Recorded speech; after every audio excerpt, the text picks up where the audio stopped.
Yun po. So, we move now next to our fourth presentation po. So, to present us yung development in plant proteins, production of meat analog using textured protein from full-fat soy flour from the University of the Philippines in Los Baños. May I call on Dr. Florendo Flores po. Palakpakan po natin si Sir.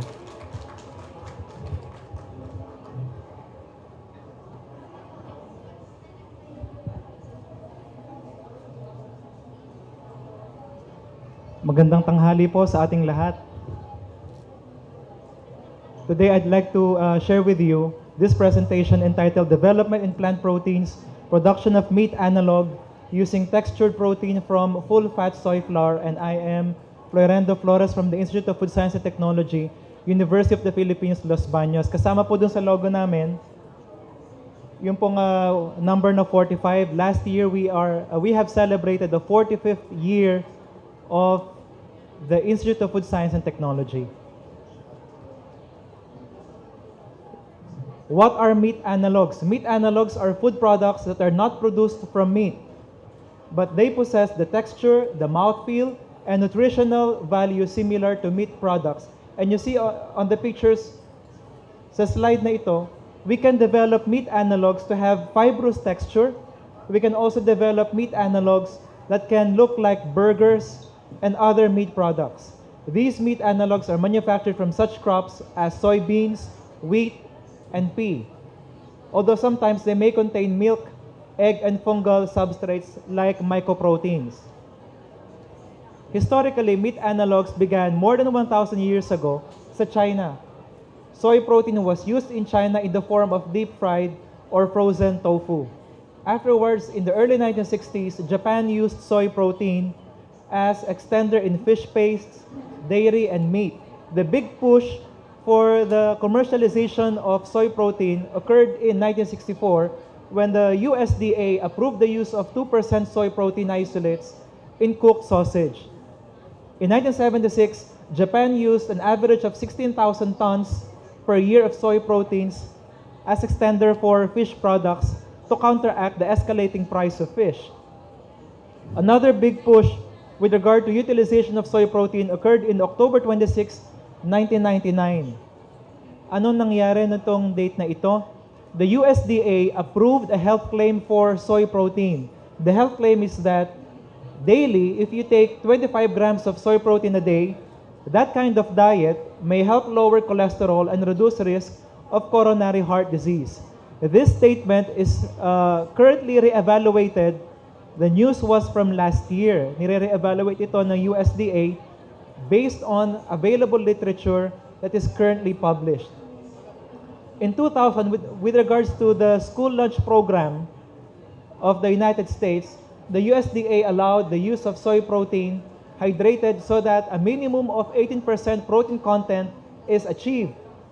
Then you mix that with other vegetable proteins to meet 100% of the meat requirement, of the protein requirement in the school lunch program. Bakit natin kailangan mag-develop ng meat analogs? Nakinig tayo sa presentation kanina about native chicken. But apart from native chicken, there are other problems, we'd like to call them challenges, besetting the animal industry. For example, we have animal diseases, such as the mad cow disease, avian flu, and swine flu. Kapag nagkakaroon ng outbreak, naapektuhan yung law of supply and demand. Globally, there is a shortage of animal protein. Bakit merong shortage?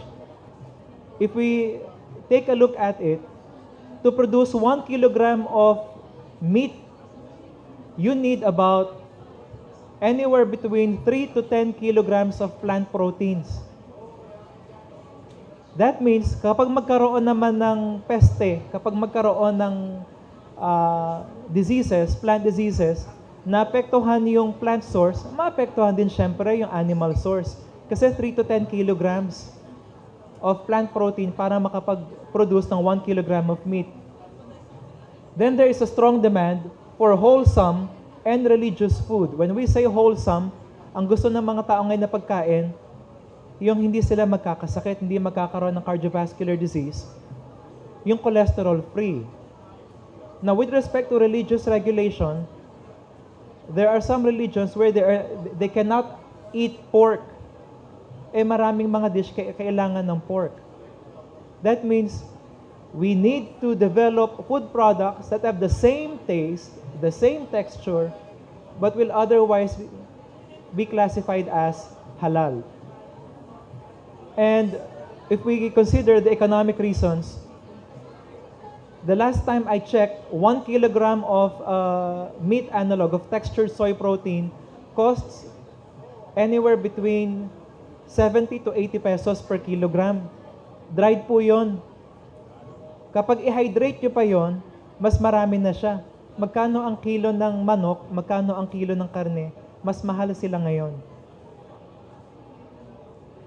Another major factor for the development of meat analogs is that meat analogs represent a more sustainable food source.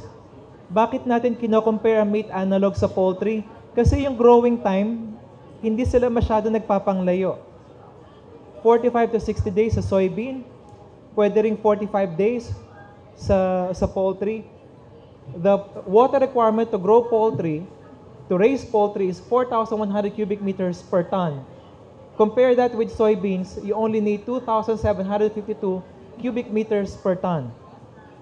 Then you have contamination of agricultural water with nitrates coming from poultry production at the amount equivalent to about 22 ppm. Sa soybean, mas mababa, mga 6 ppm lang. Walang greenhouse emission sa soybean, merong 18% greenhouse emission in the form of methane kapag mag-raise ka ng poultry. Then, there's one term here, the PDCAAS, that's the protein digestibility corrected amino acid score. This measures how well digested the protein is. With respect to meat and poultry, the protein score of soybean is very comparable. Kung yung sa beef ay 0.92, sa meat analog, sa textured soy protein, pwede mag-reach ng 0.9 to 0.95. Ibig sabihin, very digestible ang meat source na ito. However, for us to enjoy these products that you see on the screen, pizza with meat analog, the meat analogs need to be formulated. Textured soy protein is a flavor-neutral food ingredient. That means wala itong off flavor. Now, for it to absorb the required flavor, kung gusto natin ng poultry, gusto natin ng pork flavor, gusto natin ng beef flavor, we need to add flavors and spices. We also need to hydrate the meat analog and then maybe add in non-textured proteins such as whey protein, egg protein, sometimes even dairy protein to enable acceptable water binding, the desired texture, mouthfeel, appearance, and if we want to use textured protein sa mga sausages, sa mga emulsified meat products. We also need to add binders and coloring agents. Why are we looking at this slide? This slide tells us of the other things, the other ingredients we need to factor in when we venture into this kind of business. Meat analogs are commonly manufactured via extrusion. Yung nakikita nyong picture dito, yan ay mula sa pioneering na PhD research sa Institute of Food Science and Technology. Bakit kailangan ng extrusion? Extrusion permits texturization of the plant proteins. When we say texturize, we are batting for a texture similar to that of meat.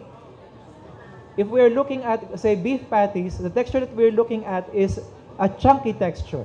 If we're looking at, kanina merong isang picture ng pulled pork, then we need fibrous texture. The texturization process allows those properties to be developed. High temperature and pressure are also attendant factors in extrusion of meat analogs. High temperature and pressure inactivate antinutritive factors in vegetable proteins to enable the proteins to be digested and absorbed by the human body. The picture that you're looking at right now is the original design of a single screw extruder. The single screw extruder was used to commercially manufacture textured soy protein. Why is this technology versatile? You can apply single screw extrusion not just to soybeans, you can also apply it to other forms of plant proteins and even plant starches. There are low processing costs for labor and energy, especially if we use this kind of design, single screw extruders. Ang extruders na ginagamit sa paggawa ng textured soy protein sa ibang lugar, twin screw extruders. Twin screw extruders are more versatile. However, the capital costs are exponentially higher than that for single screw extruders. The design allows for high production rates and even automation. Then, in contrast to production of meat proteins, walang effluent, little to no process effluent, walang waste. Then you can have lower startup costs. This is the cross-section of a typical food extruder, a single screw food extruder. From an operational point of view, if there are engineers around here, the more important parameters in the operation of a single screw extruder are the feed composition, the feed moisture, and the screw speed in this order of decreasing importance. Napakahalaga na alam natin yung composition, and if we're looking at the desired composition, globally, the desired composition of the feed requires that the soybeans be defatted globally. Then after the soybeans have been defatted, then we need to change to add moisture so that it falls within a certain range of values. Then the screw speed, it doesn't need to be very fast, but neither very slow. Maganda sana kung napakabagal, kaya lang yung production rate ang magsasuffer. Kung napakabilis naman, the texturization process may be incomplete. What happens to the meat proteins that undergo a texturization process? You have the meat proteins here, the native proteins, they are coiled. Now when they are fed into the barrel, into the extruder, the meat proteins undergo uncoiling in the presence of heat and shear. Then the uncoiling process continues as the temperature increases. The proteins become denatured, then they start undergoing polymerization process. The polymerization process is important if we want to have the fibrous characteristic of the plant proteins. Then afterwards, at lower temperatures, then the plant proteins become stretched, they are oriented, and not only do you have a certain form of bonding, yung disulfide bonding, you can also have other forms of bonding like hydrogen bonding. I know this is a little bit of chemistry. The point that I'm trying to make, the importance of this process, and for this process to be observed, is that the end result is a texturized plant protein. Hindi lang basta naluto. We're not looking for hot meat protein or pressured meat protein, but a texturized process. And the texturized process requires that the meat proteins undergo denaturation, polymerization, and gelation. What are some issues that are facing the meat analog industry? The number one issue is the lack of consistent and uniform grain source. Pabago-bago ang grain source natin. Bakit pabago-bago? Pabago-bago kasi ang yield. Kapag pabago-bago ang yield, maybe planting soybeans is not advisable for this time of the year. Maybe you have, say, soybeans that have a slightly different oil content, a slightly different purine content. The extension of existing processing technology is naka-italicize kung napasin nyo yung unavailable. Kasi kapag nag-develop ng technology, sometimes the technology becomes forgotten. We have availed of funding opportunities from DA-BAR so that the technology that has been developed in the 1990s undergo intellectual property protection, and then meron tayong extension para marami ang makinabang sa ganitong technology, especially in the Philippines. Sometimes people still have nutritional myths about soy protein. Sometimes they call soy protein as poorly digestible. Minsan mahirap mabago sa consumer yung mindset. Yun ang nagiging issue. We can also have some market issues. Nangyayari ang market issues kung kailangan i-transport ang soybeans from where they are grown, where they're cultivated, to where they are processed. Kapag ganon, yung transportation cost nag-a-add up siya sa total price per kilogram ng textured soy protein. In the market, we have very few shelf-stable extruded products, and even if we do have some forms of extruded products, yung shelf life masyadong maikli. I was informed recently, merong nabibili sa ganitong bakery supplies, mabaho yung kanilang textured soy protein. Kapag ganun, kapag mabaho, ibig ba sabihin hopeless na. Magagawan pa ng paraan yon. Kaya nga lang, kapag ganun ng amoy, malilimitahan yung opportunities, yung applications ng textured soy protein. Let's talk a little bit about soybean. Soybean is a cheap source of high biological value protein. It contains significant amounts of essential amino acids, essential fatty acids, anti-cancer compounds, antioxidants, iron, zinc, fiber, calcium, B vitamins. It possesses compounds with anti-cancer properties like lunacin and isoflavones. Katulad na na-evaluate ng USDA, consumption of soy protein imparts cardiovascular health, bone health, management of diabetes, and improvement of cognitive properties. Globally, the leader for soybean production is the United States, and that is closely followed by Brazil. Then we have other countries in Southern America, like Argentina and Paraguay. We have significant production of soybeans in India, China, and even Canada. Ito yung top producers. Where does the Philippines lie in this pattern? This data were obtained from Organization for Economic Cooperation and Development. Ang nakikita ninyo sa screen, yan ang yield in tons per hectare globally. Sa Philippines, ang production natin ay 1 ton per hectare based on available estimates.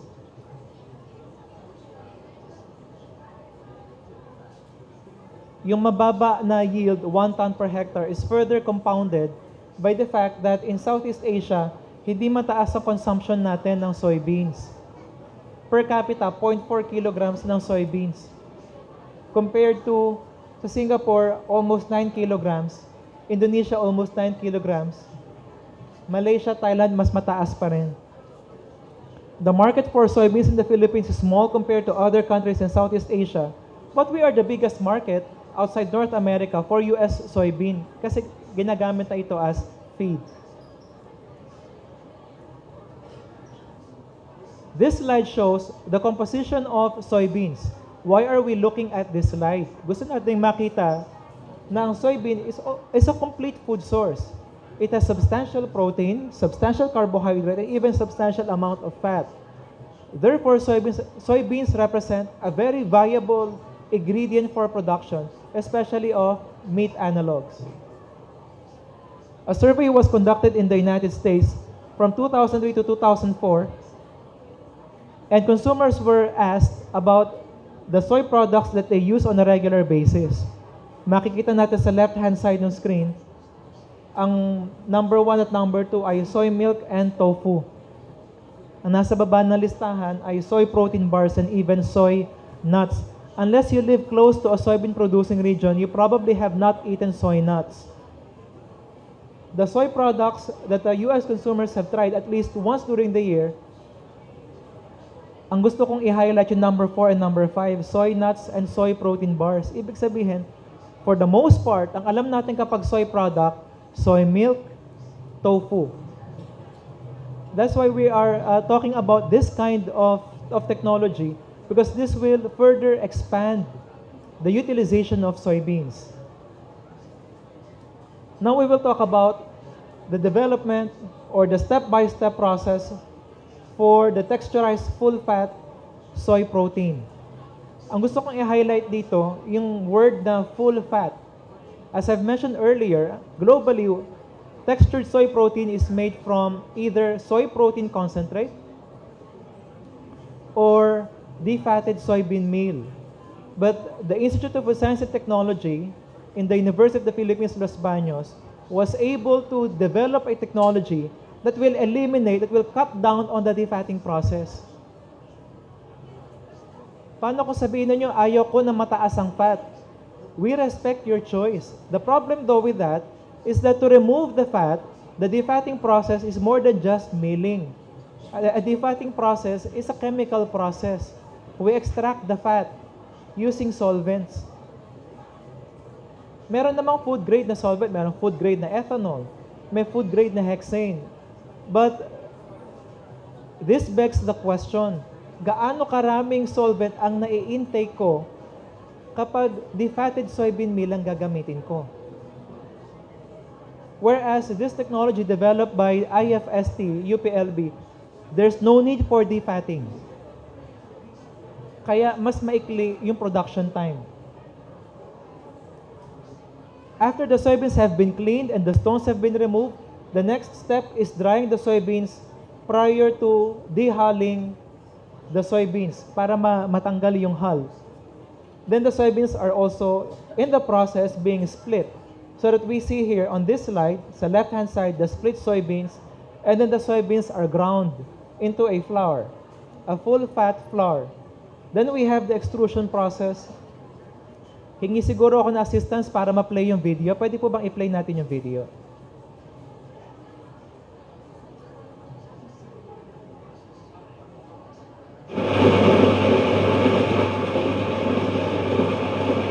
This is the feeding section.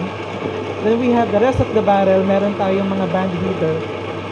Ito yung isa naming run.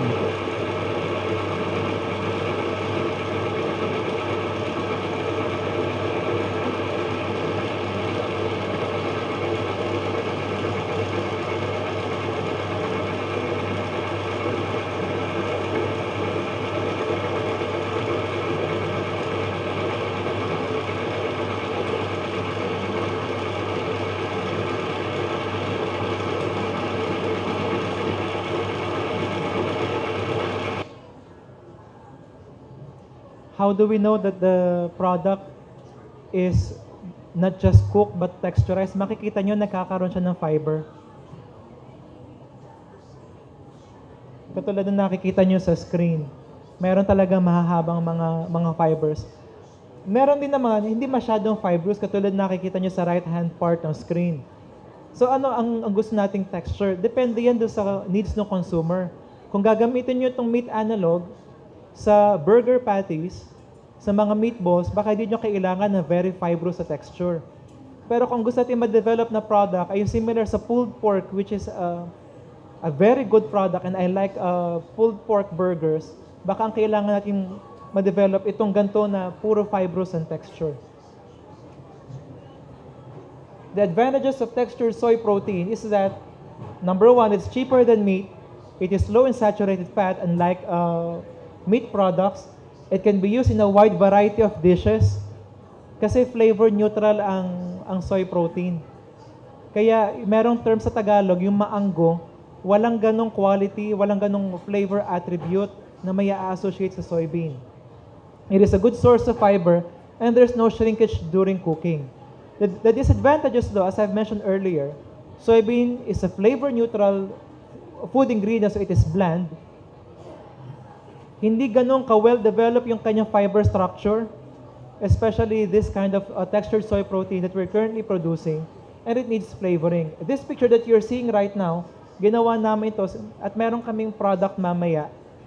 Matitikman ninyo. Sana hindi pa kanya tanghalian. Pero konti lang naman siya. Meron kaming meron kaming niluto na meron pinrepare na meatballs. Meron din namang pinrepare na lugaw, nag-add kami ng textured soy protein. Nakikita nyo yung mga values dito. Kapag hindi sanay, siguro kunin nilang ratio, 25% inclusion, 25% inclusion ng textured soy protein. Pero qualitatively, 50% inclusion of textured soy protein is acceptable.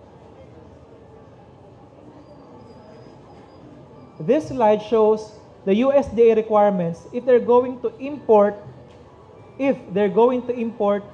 textured soy protein.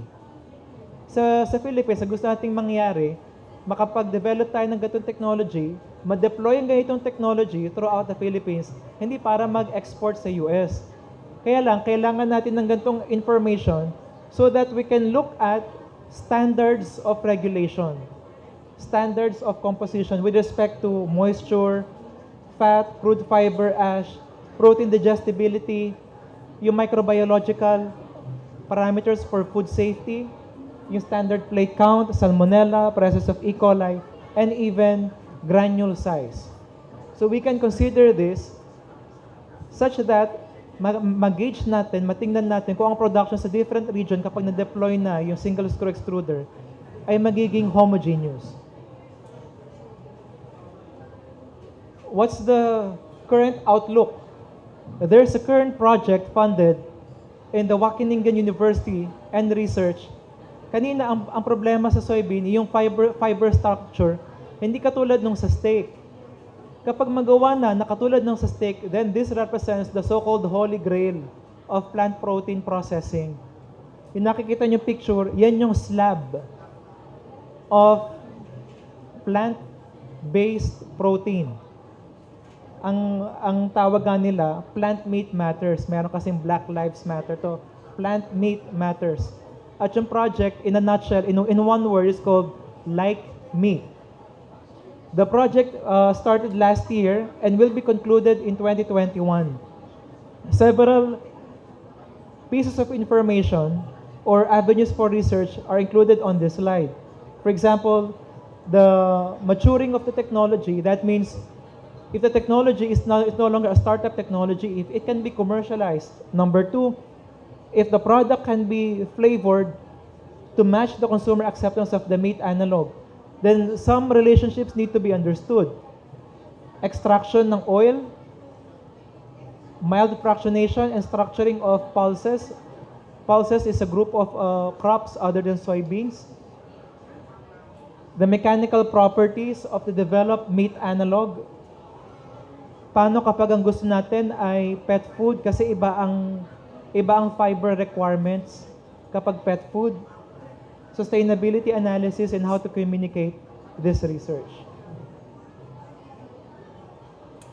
I'd like to acknowledge Drs. Ricardo and Olivia Del Rosario kasi sila ang nag-develop ng technology na ito sa Institute of Food Science and Technology. Mr. Elmer Enicola of the Institute of Plant Breeding. These are the people that you need to communicate with if you have questions about technology. IFST and UPLB Center for Technology Transfer and Entrepreneurship. Kasi this agency helped us file an application for utility model to protect intellectual property. Some references that I've used in the preparation of this presentation. Thank you. Thank you for listening. Palakpakan po natin si Sir. So may mga questions po ba from the audience?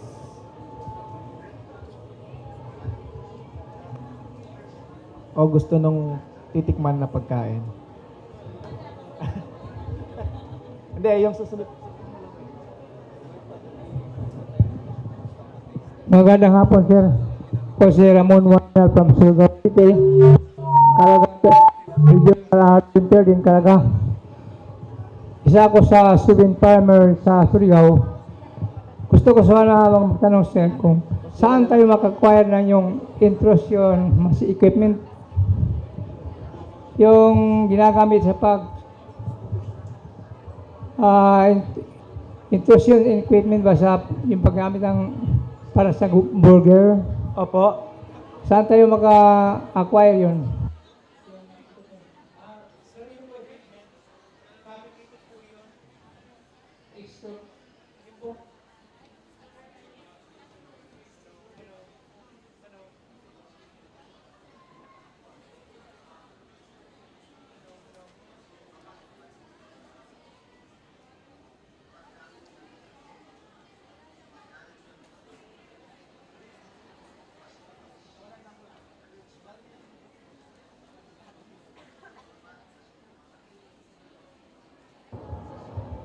Hello, hello. So yun, habang po may umiikot po na... Hello. Sir, Yung pong- extruder machine? Opo. Pinafabricate po iyon. Pinafabricate yun? Pinafabricate po iyon. Meron pong design na... meron pong ginawa na design tapos pinafabricate po siya. Gano'n ba? Kaya po nabanggit po namin kanina, Saan tayo makabili? yun po, dahil na-file na po namin yung application for IP protection, ang kakausapin nyo na po, sir, ay ang UP Los Baños. Okay, okay, sir. Sila na po ang merong rights dun sa... Salamat po. Salamat po.